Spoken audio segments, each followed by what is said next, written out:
Ang katanungan na madalas kong marinig mula nung ako'y magpasyang mamumuno ng Departamento ng Pamahalaan ay bakit agrikultura? Isa sa industriya na pinaka nangangailangan ng tulong at malasakit mula sa ating pamahalaan. Ang mga problemang hinaharap ng sektor ng agrikultura ay di lamang humihinto sa mga magsasaka o mangingisda, kundi umaabot sa bawat pamilyang Pilipino. Ang ating ekonomiya ay nakasalalay sa mga malulusog at malalakas na manggagawa.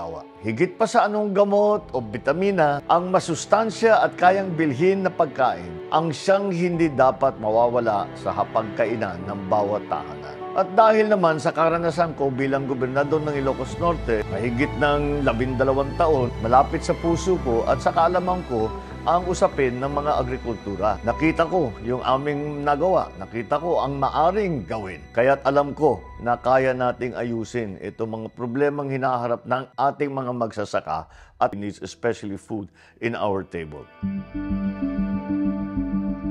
Naging malaking problema talaga itong presyo ng urea, ng fertilizer, dahil tumaas talaga ang presyo ng langis. Sumama na rin dyan yung pagtaas ng presyo ng natural gas. At yung natural gas, dyan nanggagaling yung ammonia na linalagay sa urea. Kaya nagtaasan talaga lahat ng presyo. Kaya naman tayo, naghahanap tayo ng tinatawag na non-traditional. Yung mga iba't ibang bansa na hindi naman nating iniimporta noon ay linalapitan na ngayon natin at baka sakali makabili tayo ng fertilizer na mas mura. Kaya merong mga usapin mula sa DTI at saka sa mga fertilizer trader ngayon na para makontrol natin ang presyo ng urea. Sa parte ng gobyerno, ang ginagawa natin ay kinakausap natin ang mga kaibigan natin, mga iba't ibang bansa, dahil pagka government to government ang naging trading ng fertilizer, mas nakakamura ang gobyerno. Mas mura ang ating pwedeng ibigay na presyo para sa ating mga farmer.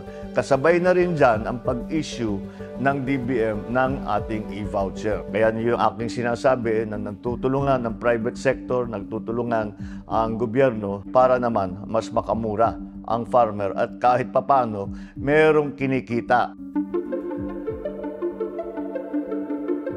Malaking usapin dito sa lahat ng agrikultura ay ang importasyon. Dati nagkaroon ng importasyon ng galunggong. Nagulat tayong lahat na ang Pilipinas nag-i-import ng galunggong. May importasyon ng bigas. At ngayon, ang sinasabi ay kailangan raw mag-import ng asukal. Tinignan ko ng mabuti kung ano ba ang available na sugar dito sa Pilipinas, kung bakit kailangan mag-import. Nakita ko naman, may sapat na supply dito na nandito na sa Pilipinas. So sabi ko, bakit di natin unahin yan? Dahil yan ay galing dito sa Pilipinas. At meron na rin tayo na import noon na naka-inventaryo ngayon. So bago tayo mag-import ng panibagong asukal, dapat sabi ko, ubusin na muna natin ang supply dito. Maaari, bandang Oktubre, baka yung supply na nandito sa Pilipinas ay paubos na, baka sakali ay kailangan natin mag-import. Pero kakaunti lang. Hindi kasing dami ng kanilang sinasabi dati na 300,000 tons. Siguro malaki na yung 150,000 tons para sa buong taon na ito. Kaya sa akin palagay, nabawasan natin ng mabuti ang importation ng sugar. Ganito rin ang kinakalkula namin ng mabuti ang importation, hindi lamang sa asukal, kundi pati na sa mga seedlings, pati na sa bigas, pati na feed wheat na tinawag. Yung wheat na ginagawang feeds ng mga inaalagaan nating hayop ay nagtaasan ng presyo. Ang nagawa natin ay tinulungan natin ang ating mga corn growers para sila ang mag-provide ng feed. So, nakaraos tayo sa nakaraang this last season. Yun lamang, kailangan natin bigyan ulit ng tulong lahat ng ating mga corn growers para paakatin ang kanilang production ng mais at mag-i-import ulit tayo. Ang mahirap talaga dito, ayaw na ayaw natin mag-import. Ngunit, kung hindi sapat ang supply ng pagkain, mapipilitan talaga tayo mag-import dahil kung hindi tayo mag-import at mababa ang supply, magtataasa naman ng presyo. Hindi natin maaring gawin yun sa taong bayan. Habang ang production pa natin ay inaayos pa natin, napipilitan tayo mag-import, ngunit tiyakin natin na yung importation hindi naman sobra. Hindi sobra-sobra dun sa pangangailangan. At meron namang supply dito sa Pilipinas. Kaya't malinaw para sa akin na kailangan direktang tutukan ang agrikultura at isaayos muli ang sistema. Simple lang naman ang pangarap ko. Kailangan magkaroon ng kumikitang kabuhayan ang ating mga magsasaka. Nang sa ganon ay maengganyo ang susunod pang mga henerasyon na ipagpatuloy ang industriyang ito. Pangalawa, magkaroon tayo ng seguridad sa pagkain na di umaasa hanggat maaari sa ibang bansa. At pangatlo, ang magkaroon ng murang pagkain para sa lahat. Ang pangarap ko ay wala ng gutom na Pilipino.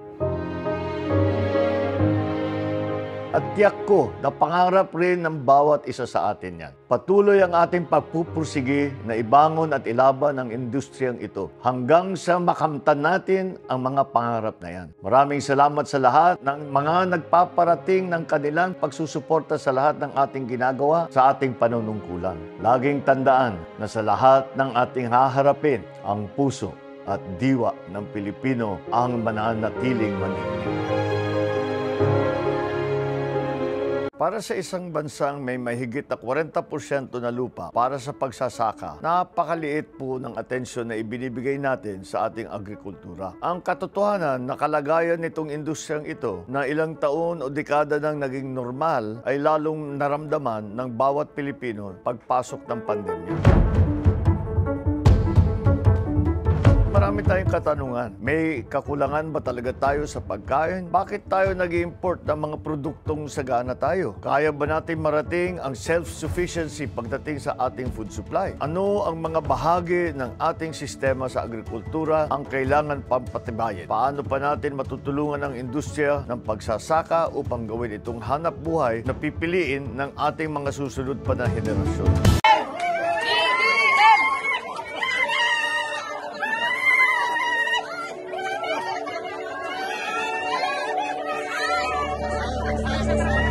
Ating mga lokal at national officials nang nagsimula sa kanilang mga trabaho. Ako ay makikicongratulate uli sa inyo at magpaparating ng good luck para sa inyong lahat. Tapos na po ang bahagi ng politika. Serbisyo publika na ang haharapin nyo ngayon. Marami-rami tayong trabahong pagtutulungan sa lokal at sa national government at malaking bahagi ang LGU sa paghahatid namin ng serbisyo sa taong bayan.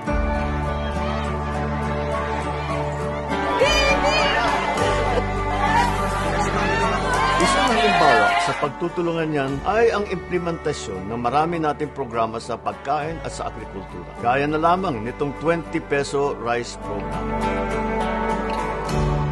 Hindi lamang po sa Kadiwa stores may 20 peso rice, kundi pati na rin sa mga palengke natin. Parami na ang ating mga location. At hindi lang po ito pop-up store na mawawala naman pagkatapos na masimulan. Tuloy-tuloy na po ito. Sa ngayon, as we said, vulnerable sectors muna, doon sa higit na mga nangangailangan. Sa pagtutulungan ng maraming ahensya ng national government at ngayon in partnership with the local government, 20 peso rice is here to stay. It is achievable, it is sustainable. Kaya abangan ninyo in your nearest public market.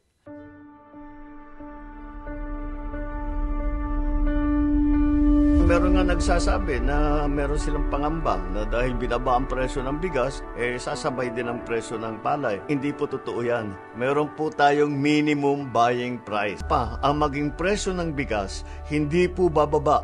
Dito ang pagbili ng NFA sa palay mula sa ating mga magsasaka. Ang dahilan kung bakit kayang baratin ng mga trader ang pagbili ng palay sa ating mga magsasaka dahil wala silang mga processing. Kaya pasa ang hawak nilang palay, napipilitin sila na ipagbili ka agad ito kung anumang presyo ang binibigay ng trader. Kaya naman ay nagkakalat po tayo ng mga price processing plant, daan-daan na mga dryer para yung farmer, meron na siyang dryer, mamimili na siya kung saan niya dadalhin yung tuyo na niya na palay. Kaya't hindi siya mapipilitan maipagbili yung kanyang palay kung anong presyo ang binibigay sa kanya ng trader. Para po sa aming mga kabataan, ano po ang hakbang ng ating gobyerno para gawing kaakit-akit ang farming bilang karir po dito po sa ating Pilipinas? Tinanong din ako ng ating mga kasamang magsasaka, paano daw maangganyo ang mga kabataan sa pagsasaka? Dahil matanda na ang ating mga farmer. Ang sagot ko, teknolohiya. We must use technology. Nakakaunawa ang kabataan sa mga bagong teknolohiya. Isang halimbawa niyan, yung pinabigay natin na mobile soil laboratory. High-tech at talagang state-of-the-art yung mga kagamitan. Malaki ang maitutulong nitong mga soil laboratory sa productivity ng ating mga farmer. Lalo na ngayon, panahon ng climate change, talagang apektado ang sigla ng ating lupain. Isa pang high-tech na pinuntahan namin ay yung rice processing. Yung facility na yan ay kaya mag-process ng 2 hanggang 3 tonelada ng palay kada oras. At patuloy din ang pamimigay ng makinarya para mapadali at mapabilis ang trabaho sa bukid.